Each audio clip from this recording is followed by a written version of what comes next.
Officials in the Spanish city of Pamplona are seeking to reassure women that its annual bull running festival this week is safe to attend after the assault of a young woman at the 2016 event sparked protests for tougher punishment of sex crimes.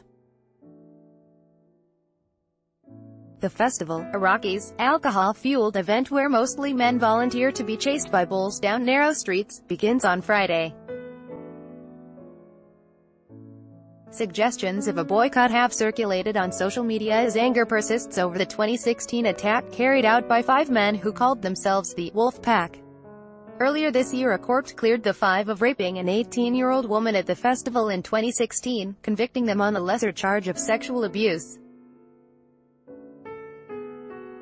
Their release on bail last month sparked renewed protests. The case shone a harsh light on gender inequality in Spain, but also on sex crimes at festivals, against which Pamplona authorities began a crackdown in 2014. Faced with calls not to come to the festival, I would make a call to women that Pamplona is a city whose institutions and society have said they will not allow assaults, said City Councillor for Security and Community Itziar Gomez. This is a safe place with social, institutional and police support. Gomez and her colleagues at Pamplona's municipality have launched a campaign called Pamplona, Free from Sexist Assault. Now more than ever we women have to fill the streets, fill the fiestas, and fill the night, because you will have that assurance that there are women in the street with you, said Laura Barrow, City Councillor for Equality and LGBTI Issues. Some women plan to wear black instead of the traditional white outfits this week to show their disgust at the rape acquittals. The Wolf Pack case has coincided with a feminist resurgence in Spain. Chants of "I believe you, sister," and "drunk and alone, I want to get home," have rung out across town squares and taken on a similar way to the facing calls to ramp up equality policies. Spain's new Prime Minister Pedro Sánchez has appointed a female-dominated cabinet and reinstated a ministry for equality headed by the Deputy Prime Minister. Prompted by the Wolf Pack case, his government also pledged training for judges in gender equality and to review the definition of sex crimes in the penal code. He is under pressure to do more.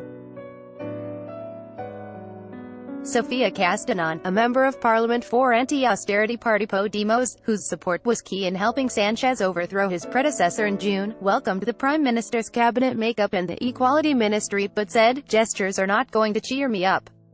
They mean, we can demand actions." Cut off from social reality, Pamplona's clampdown, coordinated with thousands of police officers, specialized staff and helplines in dozens of languages to deal with incidents, dates from before the Wolf Pack case but has now taken on national significance. "We've become a city with an extremely high level of awareness," Gomez said. More women now report sexual misconduct such as groping in crowds, and police have a high record of detaining perpetrators, she said. Eurostat lists Spain 17th among European countries for the prevalence of sexual assault, with 18.6 reported per 100,000 of the population in 2015.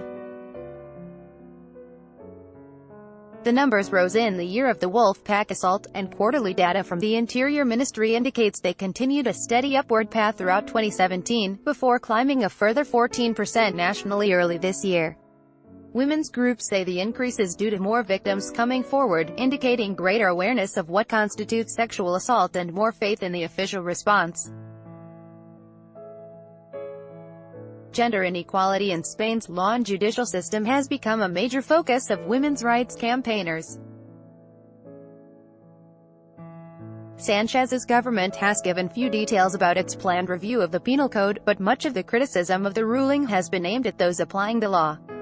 With some exceptions of course, judges in this country are generally cut off from social reality, have been educated in a patriarchal system, and have more empathy with men than women, said Altamira González Valganin, vice president of FEMAS, an organization of female legal experts.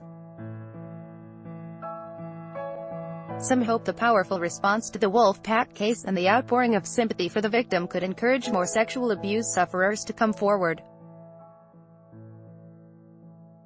The sentence is an embarrassment because it's as though the victims need to justify something, when they are the ones who suffered, said Maite Hermoso de Mendoza, 26, who works in a bar in Pamplona. After this case, people are taking all these things more seriously. It's sad to say, but it has served to make people more aware of what's going on. Reporting by Isla Bini, editing by Raisa Kasalowski.